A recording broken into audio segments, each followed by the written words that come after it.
Firms can misstep is if they follow the hype. They're following that potential of what it could be, with maybe not looking at it in totality. So what we didn't want to happen was that, we keep spending in each vertical and not really getting the true value out of the whole equation. There's a lot of talk about AI in audit, and given the regulatory independence sensitivities, how are you guys approaching AI specifically in the A&A area? Especially when we develop something and we know it's going to touch audit or, an area that has an attest function like the SOC 2 group, that has to get input up front right away from our quality management group, which is effectively the ones that oversee independence and compliance from an audit standard, meeting the standards. It has to be reviewed. You can't just have direct dependency on it. You are still responsible for the judgment. It's our opinion, not the tool's opinion. I do think you're going to see a lot of firms shift to more value-based billing. I think PwC was one of the first ones. One of the big four came out and said, "Look, we got to think about how we bill," and it's not just tied to the hours anymore,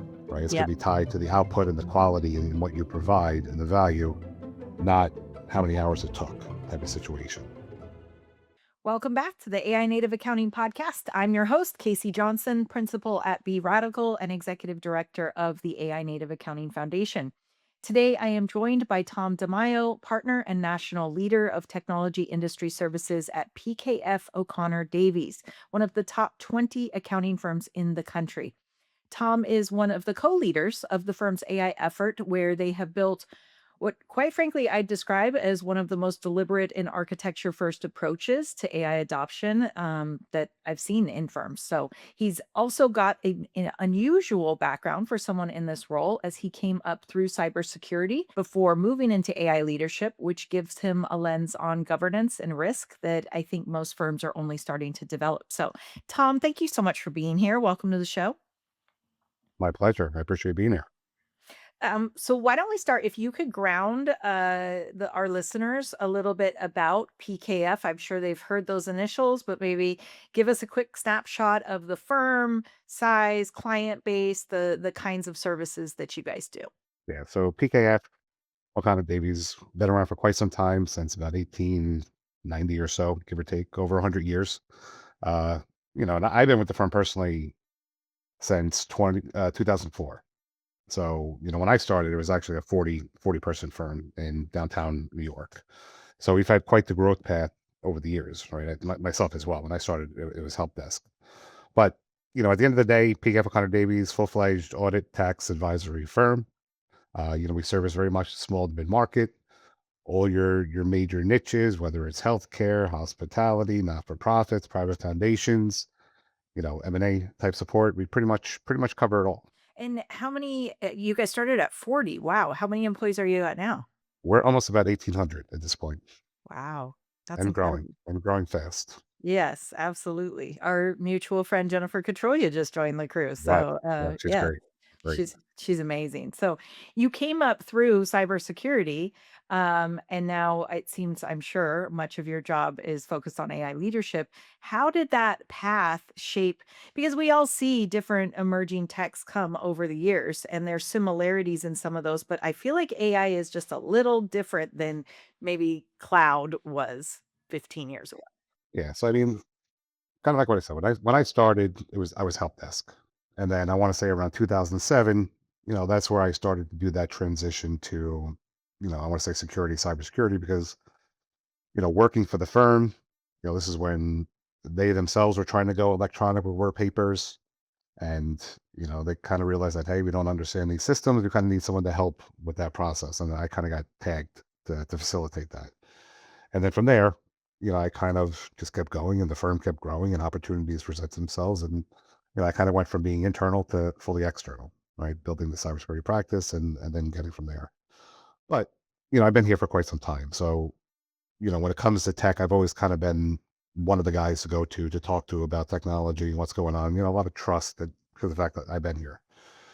So, day to day, I still do lead the cybersecurity and privacy practice. That's very much ingrained in terms of like what I do.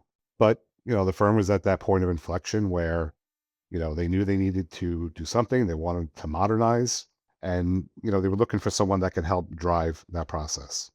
Because like anything else in a big firm, yes, there's having the vision, having the initiative, but also too, you have to know how to execute, and the people to kind of work with to get things done. Right. And that's very much where, you know, I was able to take what was, this thought and actually turn it into an execution, getting to the correct parties, getting to the partners. I had the trust of the partners, and start to be able to bring it to life.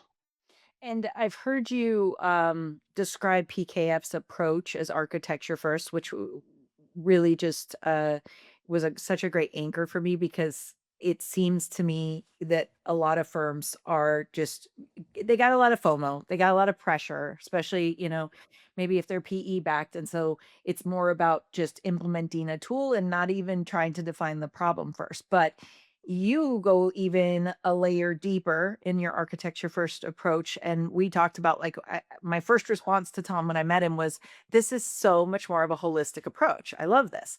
So can you explain what you mean by that architecture first in practice? What does that actually mean? And how did that philosophy develop within the firm? Yeah. I mean, look, fortunately, we have a lot of smart people that work with us. And on the team, one of the co-leads, the chief technology officer, Suma Shander, she's brilliant. Like, she understands this stuff even better than, I probably can get to. So a lot of this was her formulation to start, and I think what was happening, it was there. It didn't present itself like the way I described you in the insight, and I'll talk about that in a second. But the problem I kept seeing is, I would listen to her speak. I would listen to some of the consultants who were looking at speak, and they were kind of going top down, bottom up, and that's where I kind of paused and pulled back. And, I started thinking to myself, if I'm having trouble understanding this, probably everyone else in the partner group is having trouble in the management suite trying to understand this as well. So, that's where I stepped back and I was able to kind of look at it and help translate and really understand the full vision, right, that was trying to be communicated.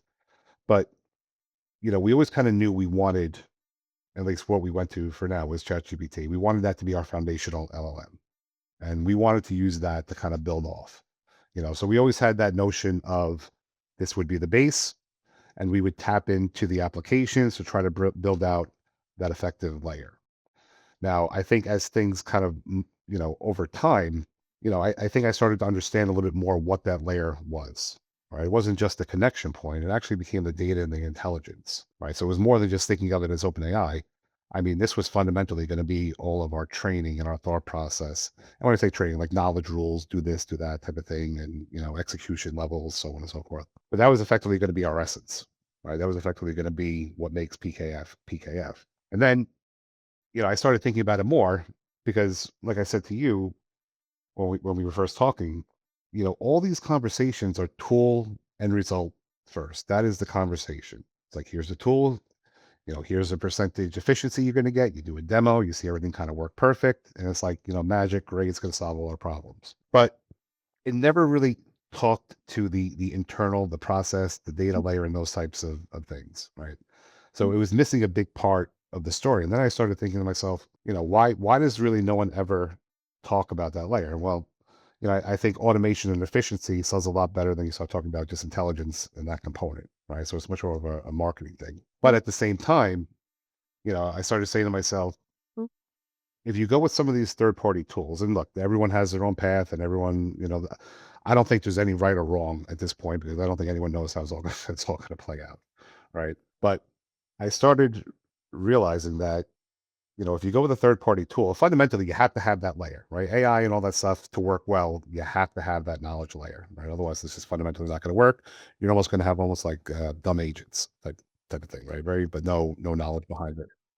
Correct. So then it kind of occurred to me that they don't talk about it, and it wasn't really the question of. It became more the question of who wants to own the data layer, right? Do we want to go with the third party where they effectively own it? It's in their control, or do we want to effectively anchor it with us and then connect everything into it so that regardless of the tool we go to in the future, like Claude is very hot right now. So maybe we say, you know what, in a year, sorry, OpenAI, you just can't keep up. We're going to Claude.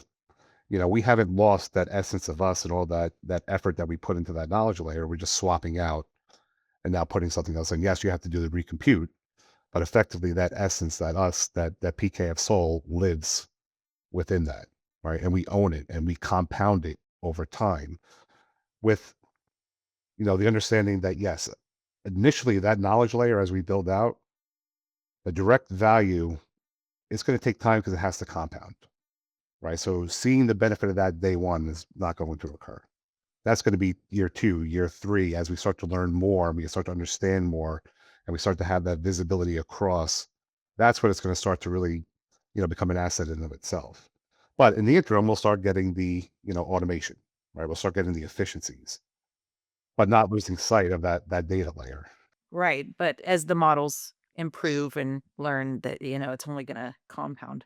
And I'm curious because I'm sure, we hear a lot about data lakes and all of the issues of we've got massive troves of amazing data at our fingertips, but even just figuring out how to tackle it all, both firm layer as well as the client data. I mean, I'm curious. I know you guys spun up a governance council pretty early. Are they involved in kind of making those decisions, or what is kind of their remit and role in all of this? Early, and obviously I'm a risk guy, right? Cybersecurity, data governance, risk, right? So it was all kind of a natural fit in terms of like thinking of the, oh no, what can go wrong type of situation. But even when we started, and this was now back, I want to say we started looking heavily, maybe not this fall, the prior fall, and looking at different tools and doing those different types of things. But once I kind of got charged with kind of leading it, we started to really realize that before we could even bring this to the firm at scale, right? Because we knew right away the decision was we're not going to piecemeal this and have it turn into a 4-year project of going department by department, because quite frankly, by the time we get done, we'll probably have to restart over, right? So we knew we were going to go full in, right? If we're going to do this, we're going to do it right. We're going to shift the mindset of the firm from being that, off the shelf model to something that's a little bit more proactive and technology forward. So we knew we were going right across, which presents risk, right? You can't just bring in these tools and people could, develop GPTs. What could they talk to? What APIs can they connect to? What data can go into these types of things? All these things started to present itself where we said, all right, you know, we kind of can't go into this blind. We have to understand how exactly for each one of those risk points we're going to control it. And that's where the DTC started really coming up and defining that AI acceptable use policy, even our development process when it comes to GPTs and those types of things that are going to get published to the firm, especially when it, ties to assurance type practices, making sure our quality control team is there and, we don't put ourselves in any type of regulatory type of situation, right? And always that human in the loop, because you hear about the law, you hear about these other firms and look, things are going to happen, but you have to make sure you have those layers to not have that happen and use it in a way that it's going to hurt the reputation of the firm. Yeah, I'm curious, and I'm not sure if you guys do any consulting with other accounting firms to help them with this architecture step, but what mistakes do you see other firms making that in this? I mean, this is all very new to everyone still. I think part of the problem is, well, I think where firms can misstep is if they follow the hype. They're following the that potential of what it could be, but maybe not looking at it in totality, right? Because even one of the things we knew for us, or at least one of the problems we were trying to solve, and that's where that digital transformation committee kind of came into play was, we knew all the different lines were going to start coming and wanting specific things for their specific needs. But, as you start looking at these technologies, a lot of them fundamentally do the same thing, right? A lot of it's data extraction and they tweak it a little bit for specific areas and those types of things. But, some of those core processes are all the same: data ingestion, data extraction, processing, so on and so forth. So what we didn't want to happen was that, we keep spending in each vertical, with all these overlapping tools and effectively just keep spending for the sake of spending and not really getting the true value out of the whole equation, right? So we wanted to have that overarching component where one, we could challenge what was coming in and not just look at it from a per vertical perspective, looking at it from a firm perspective, you know, because maybe someone in another sector has a tool that's going to solve that problem, right? Before we spend, let's make sure we don't already have something that can do the equivalent. And this is where too, now that we're in that, that build mindset, having the appropriate gates of build versus buy. Yes, buy is going to make sense for a lot of things. Like we're not going to develop platforms, but we're going to work in the seams between those platforms. And that's kind of what's going to feed that data layer. I can imagine in your role that you get a lot of folks, and you don't want to, dissuade anybody from being innovative and being excited about new tech, but you're also the risk guy. So you've got to temper some of this as they get excited about all these new tools and want to bring it to consideration to be passed. So I'm just curious. And now, we hear all about vibe coding and there's OpenClaw and, Yeah, Claude Coworker, all these things, and I know that PKF has a policy about not using any, public GPTs, right. where Or you they're have to not worry about approved. client data. Yeah. Yeah. But I'm just curious how you manage, an 1,800 employees. You want to facilitate and encourage innovation, but also you're the risk guy. I bet you have to be the pull the reins a little bit. It's a balance. It is a balance. Yes, I mean, we have the technical controls in place where, we can ensure they're not going to platforms that we don't approve. Right. So those types of things we have in play from the technical back end, content filters, what can go on the machine, so on and so forth. So that, at least when it's coming from our machine, that's all controlled. Right. However, to your point, everyone reads the news. They see OpenClaw, MyClaw. They see, presentations where agents could just be spun up by a few clicks and it could do all these great things. Maybe not always that easy, but they see these things and like, wow, I want to do that. I want to try that.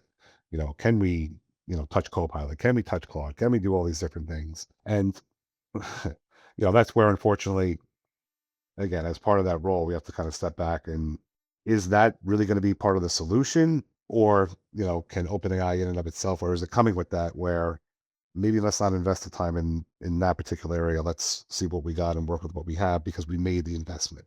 More than anything, obviously we spent a lot of money in going this path. Down the road, I'm sure we might have other models and those types of things, but at least for now, it's let's maximize the investment that we made with what we got, because a lot of it could do the same stuff, right? Some may be a little bit more efficient than others, but it's like a cat and mouse too. They all kind of chase at the end of the day. Well, and do you come across the issue on the flip side where you guys have made large investments in this, and then you've got people who are just scared? And it's a natural human thing to not like change sometimes. So, how do you work with those skeptics or those that are fearful, whether it's partners or staff who are just generally resistant or maybe fearful for their roles? Interesting, because even when we started rolling out, you had certain people that gravitated to it, right? They loved it. They thought it was the best thing ever. But, like anything else, we can monitor and see, usage, messages per person. Like that's all built natively into these dashboards. So we were paying close attention to try to get a sense for, were people actually adopting what were providing? Yes, we had to do training. Yes, we had to do those types of things. Yes, we tried to create a lot of excitement around it. But one of the things that became transparent was some of the initial reluctance of usage was exactly what you said. There was a fear, because there is a lot of fear mongering out there, and it's going to hallucinate, and it's going to get it wrong, and don't use AI. They're going to The train it on your machines are data. coming. Yeah. Pretty much, right? So we had to kind of, that was a hurdle that we had to get over, right? Without question, and that was training, emphasizing that yes, it's all within our enclave. They're not training on our data. We have the correct enterprise agreements, you know, and that yes, you can in fact put client data in there, right? You can, but then training with the appropriate of, how do you not make it hallucinate? So, Tom, tell me, what are some use cases that have delivered real value for PKF so far? Yeah. So, one of the things that, I think became transparent was, as we looked and we met with the different groups, because that's what we did. We sat with the different lines and tried to understand, where they could see improvement, right? Again, looking for those quick wins. And, I say right out of the gate, a lot of it was the basics, like the email writing assistant, heavy on data extraction, right? Like right now, our chief technology person, her and the developers pretty much developed something called like a universal data extractor.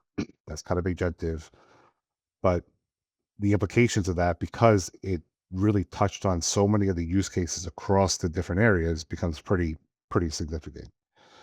Having things like that, board minute summarizers, straight red line calculators, all these different things. simplified tasks that were periodically, historically taken long. Things that help with 1040 organization, K1, K2, K3s, all these different things. But, every firm's going to have their own areas that they're going to benefit from. But finding out those use cases that is one of the core elements any firm should do as they start to think about where this is going to roll out and how it's going to fit. Are you seeing any of the practice areas maybe mature in their AI capabilities like faster than others? I would say yes, right? Certain areas, certain groups, and a lot of it's just driven by the people in those groups. They're technology forward. They really embrace it. Like our valuation group, they're super into it. You know, um, Financial services in general, right, has really kind of embraced it from a efficiency standpoint. And then you get your end users that they develop their own GPTs. Now, obviously, if they want to publish it, it has to go through a process. But we encourage them to develop and share because we want other people to benefit from what they did. And some of the things they develop is just, it's pretty impressive. When you see what they're actually capable of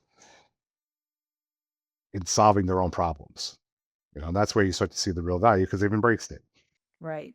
Were there any pilots that you guys tried to roll out that you paused or canceled? And I'm curious, like, how far did you get down the line before you said, okay, time out, or just said this isn't worth it? Well, I mean, initially, obviously, we looked at the different ones. We looked at Claude, we looked at Gemini, we looked at the different platforms. Um, I mean, we settled on OpenAI, but then since then, I would say what we've committed to has kind of, and that's because of the intake of the process of what we're going to commit to. Because even we created something called like a GPT request tool. As part of that's to facilitate people to help share their use cases or where they might need assistance with development, those types of things. And that's where they kind of flushed out, all right, is this going to create value? Is it going to create time savings? And that's kind of how we prioritize. So before we even made a commitment to do something, we look at, is it going to add value? So we haven't necessarily at this point, and look, I mean, we're fairly still relatively new in it, right? We deployed in July. Um, we haven't really had that stumble yet. And I think that's because we're prioritizing and taking the time before we invest going down that road. I'm curious. There's a lot of talk about AI in audit, and you're obviously very concerned on the risk side. But given the regulatory and independence sensitivities, how are you guys approaching AI specifically in the A&A area? Right. So when it comes to, especially when we develop something, if we're going to develop a GPT and it's going to impact gas or gap and it has an implication, and we know it's going to touch audit or, an area that has an test function like the SOC 2 group, that has to get input up front right away from our quality management group, which is effectively the ones that oversee independence and compliance and make sure we're, from an audit standard, meeting the standards. So one, we get their input right up front, because yes, there's a spec. So one, we want their input and what the user's asking. And then two, we want their input into things that might have to go into the design consideration. So we're getting ahead of it before coming back, with them having to test it. Because yes, the user themselves will have to get through their testing process first, but then when they're done, it's going to go back to the quality control group and they are going to go through and make sure it meets the standards and the quality and it satisfies the documentation requirements, before it goes into, any further down the road. And everything comes with the caveat, you have to review it. It has to be reviewed. You can't just have direct dependency on it. You are still responsible for the judgment. It could facilitate, but you own the judgment. And that's where, there's a lot of emphasis on making sure, it's our opinion, not the tool's opinion. Is there a formalized training program at PKF so that everybody does feel informed and that they know all of these guardrails? Obviously, when we deployed, that was a big part of the training. And now even part of the onboarding, there's a whole training element, to what's there, what are the policies, what are the rules. And then of course, once they get settled with their groups, we really tried to create that top-down structure so all the information flows and people are kind of nurtured and embraced. That's where even, separate from the digital transformation committee, we have something called our AI champions. Now those are the ones that are very closely aligned to each one of the specific areas. So say like audit, you have not for profit, you have hospitality, you have uh, commercial, so on and so real estate, so on and so forth. Right? We pulled individuals from each one of those purposely to make sure that within that specific sector we had that flow down in communication. Right. And also somewhat, they're somewhat charged with making sure that people understand and know how to use it so that we are in fact getting the most value out of the tools. Same thing with the partners in the meetings and in their group discussions, having the conversation of how it's being used, how it can be used, so that if there are issues, we're going to surface it sooner than later in the process. Got it. And, you know, we talked a little bit about everything goes back to the people, right? And you're saying you're still part of this process. Do you think or do you foresee or maybe it's already happening that there are role changes in the firms with AI? I hear a lot, well, okay, AI is going to be your junior associate, right? So that changes a lot for the younger generation coming in. So do you already see this happening with like the roles kind of changing based upon what you would hire for today versus what you would hire for 5 years ago in the same practice area? Yeah. I don't think we've seen it necessarily transpire yet. We are closely monitoring to see how this is going to evolve. I mean, like every other firm too, there's that concern of, you can start doing those types of things, but the reality is who's going to come behind them? You start to have this gap that, you know, you can go one direction, but you really might shoot yourself in the foot in the future. So, that's a very fine line to to work. Now, I will say that, the way we've looked at this, because look, we're in a growth phase. So even from day one, we've made it very clear to our staff, to our employees that look, this is not us trying to figure out how to get rid of you, right? This is us trying to figure out how to empower you to make you more efficient, to make you work more effective, to some element make you more human so that you have more time to actually spend with the clients and have those conversations and those value add things and some of the monotonous tasks. And knowing that hopefully, yes, as we grow, maybe we could do it with less hire, right? Because we're more efficient, but never in the actual pullback reduction. So I think, we're still trying to figure out how that might shift roles in the future. But right now it's more, how do we empower? I think that's very much been the philosophy. And I hope that that calms some of those nerves about it all. I see it constantly right now about Salesforce. They laid off like thousands of people and now they're trying to hire them all back because it didn't work out the way that they thought that it would. So, smart approach there. I'm curious, is there anything on the roadmap that you're just super excited about with all of this right now? Yeah. So, as part of our journey, yes, we had to get it in people's hands. Yes, GPTs were the next logical path because they were quick wins, right? These little, but they're more manual in nature. Right? You have to kick off the process. You have to do certain things.